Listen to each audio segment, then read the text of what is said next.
This is our famous... This is our famous chap called Borko, rescued last year in May, and he'd been beaten badly and his spine snapped, so I found him in the village and he was dragging himself on his belly. Yes. So I took pity on him and I took him on my hands. And so you then examined him. Do you think that he'd literally just been beaten and it was lucky you came along? I couldn't say, Lorraine. It was probably 2-3 days, he spent on the street, and that's what actually disgusts me, because, you can imagine dozens of people actually they basically walked by him, yes. and they didn't take any pity on him. And at that point, he was dragging himself along with nothing, he couldn't use any of his back legs, it was broken halfway down his spine. Absolutely, he had these the pressure sores. That's why I think it's been probably a few days, before I found him. Yes. Because, he had all these sores, and he was in very bad shape, actually. And tell us the story from then on. So you took him back. Oh, I took him here, yeah. You brought him home, and then what was the reaction of the village to that? Well, you see, at the beginning, they didn't exactly know what happened to that little doggy, because he was inside most of the time. And I have this little red sink, and you got some pictures. In that, he's in there. So he was that small now, and I put him in the sink with the diapers and everything else, and he would actually sit there quietly. So he was a puppy? He was a puppy, and he would actually sit quietly and sleep in the sink, and he was quite content, actually. Yes. It was much easier than to look after him, because he was not heavy. Now, he'd obviously gone through a terrible trauma, people beating him. Did he try and attack you at all? Oh, no, he didn't. So he was a very gentle, kind... Very gentle, kind dog, actually, and I simply picked him up, and I carried him by hand here. And then, obviously, because on Saturday and Sunday I go to see my parents in Plovdiv, for the weekend, and I would take him with the sink, put him in the car. He would actually travel with me like a suitcase, Lorraine. Amazing. But I raised him as my own child, basically. Yes. Because, exactly like a child, I would actually pick him with one hand, wipe his bottom, put the diapers, put the jelly, the wipers, everything, and then a couple of hours later do the same thing again, and all over again. And it's... Now, Borko has become very well known because of this situation. Exactly. But most of us, like my good self, are not over there. I'll get rid of that, it keeps making a silly noise. But most of us aren't aware of the full story, because what happened is you then got this lovely, delightful dog back to some semblance of health and happy, and he was going along quite nicely, and you have a couple of other strays that you've taken in. Now, what is the situation in your village regarding strays? What is their attitude to strays? The attitude is... Well, it's something we inherited from the past, actually, and it's always been like that, Lorraine. They've always been considered a vermin, and like stray dogs and cats. Yes. So they've been persecuted, tortured, mishandled in various ways, and so have you often come across dogs in really bad shape? Oh, we do, actually, and even in the town of Plovdiv we do. Yes. And we feed them. There's always some poor stray dog, actually, around the block where my parents live. Now, do forgive me, but I didn't know anything about you. My knowledge was through just knowing about Borko, but not his full story. But you're very active, aren't you, in the country and in the area against this attitude towards strays. And you are trying to change people's attitude. How are you trying to do that in your village here? Well, in my village, you see, that's why I'm not that popular, Lorraine, because people hate to be told, actually, that they're doing something wrong. Yes.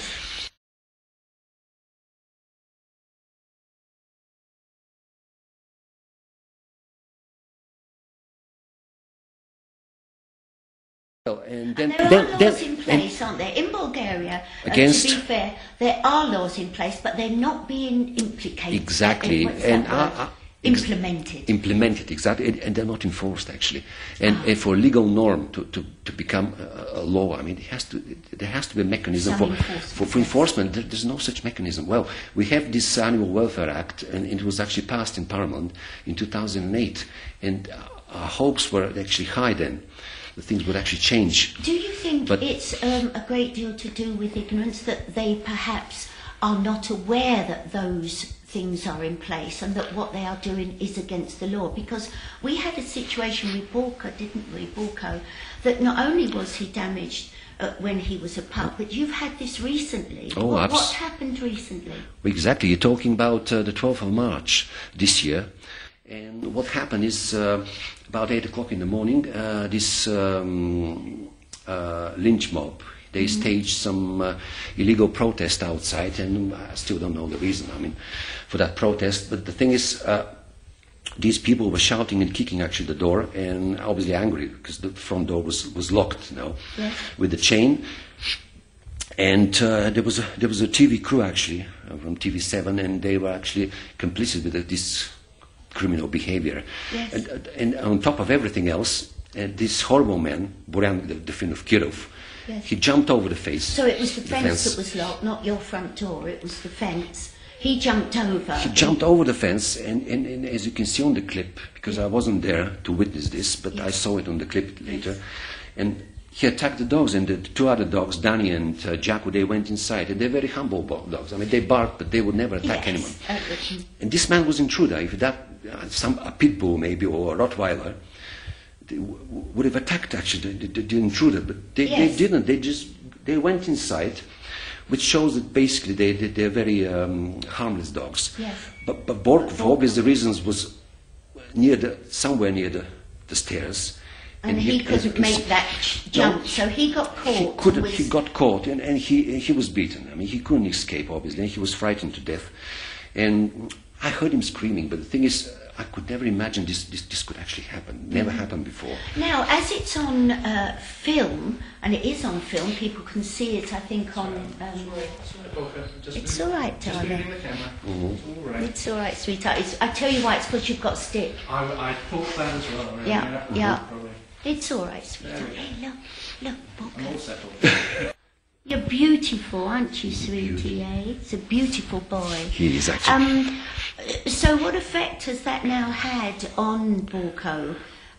Is this why he's more nervous now? Oh, he's more stressed now, and he's been very protective now of his room and his space. His space, basically. That's it, Lorraine. And I think it's some kind of post-traumatic stress disorder. I mean, when he sees people, especially more than one person, he gets really annoyed. You know, he barks fiercely. And we're lucky, aren't we? You're lucky. Well, he reads your mind. He's a little nervous of our cameraman because, of course, the camera is on a stick. Yes. He can feel that you're here to rescue and basically to help him. That's not good news. But what's the way forward for you here? Because what I'm beginning to understand, and I'm sure that the people watching this are not aware of, is that you're getting quite a lot of, not to use a pun, stick from absolutely. It. And they're now trying to evict me. To evict you from the village. Because why? Well, that's always been the question. See, well, the funny thing is that the very few people in Bulgaria who actually do something for the animals, and they try to protect them basically from evil and neglect, and those are the very same people who actually get harassed by the institutions. I mean, it's always the same story, you know, over and over again. And you see what happened. I mean, they should have helped me actually. The municipality, that's their building. And basically, I rent it. Yes. Oh, this is their building. This belongs. This whole building used to be a kindergarten. Are you the only doctor in the village? I'm the only doctor, actually. So when you get evicted, they're spiting their own face. You ask them. I mean, that's beyond understanding. Where are you moving? Where is it going forward from here now? And basically, What is your situation? they started. That's one day. That was a couple of weeks later. They came and they gave me this notice. They gave me 30 days to leave the premises, which we challenged in court successfully. So and now there's a case. And, well, basically, it will end by the end of this month, and I'm very positive about it, because I have a good solicitor, and we're going to win this. Yes. Because it was all wrong, it was all illegal on top of it. Yes. It was wrong Do and you illegal. think But they people are get persecuted. using this because you've been so active for animal welfare? Do you think they're using this situation to get at you personally? Probably, because I mean, every attempt to save an animal sort of embarrasses the government, who's supposed to do the same thing, because we have the laws now in place. And it's a good Animal Welfare Act. It's a very good act, actually. Yes, it's all in place. It's all in place, but nobody does it, actually. They haven't read it yet. I'm a bit pessimistic about changing people's minds. You see, it's so difficult in Bulgaria. And they rather need you, don't they, as the doctor? Well, they need me as a doctor, but the thing, not as an animal welfare activist. And well, the thing is, they have horrible customs here, and we have these ritual beheadings. They have these ritual slaughtering animals. Sorry, I don't know. We have these. Well, the thing is, you can never imagine it because we're living in Britain. But the thing is, I mean, we have laws in place, and if you want to slaughter an animal, you take it to the abattoir. Yes. And they have to obviously. When you say ritual beheadings, absolutely, you mean, we have customs like for instance, Petlov Den is a Bulgarian holiday, Petlov Den, and they go on a public place. They take roosters and they cut their heads. They smear their faces with the blood, you know. This is done, and this is done in public, so, and people enjoy it, you know. It's like. Oh, I see. Can you imagine that? I can't. Well, you can't obviously, and children witness that. They become part of it. So these children will grow one day. Yes. So how do you think they're going to treat animals later? Be witnessing this, and people who actually look after domestic animals, they never take them to abattoirs, and so it's never done properly. Oh, I see. It's done the old way of people doing it at home at their farm. The old way is just they just force the animal on the ground and they tie its legs, and it's a horrible, and they cut its throat, you know. And sometimes it's done not inside. Well. So sometimes it's done in front of the house on the street, and you see a river of blood flowing down. And I've witnessed that on me. And I've been. You're fighting a losing battle. Basically, it's disgusting. I mean, it's wrong and it's illegal. But nobody does anything to change this time. And it has to start. Education has to start obviously from school. I mean, we need some. Yes. Plus, the media has to get involved, but we don't see that. I mean, the media, the only thing they do is they incite the people against that.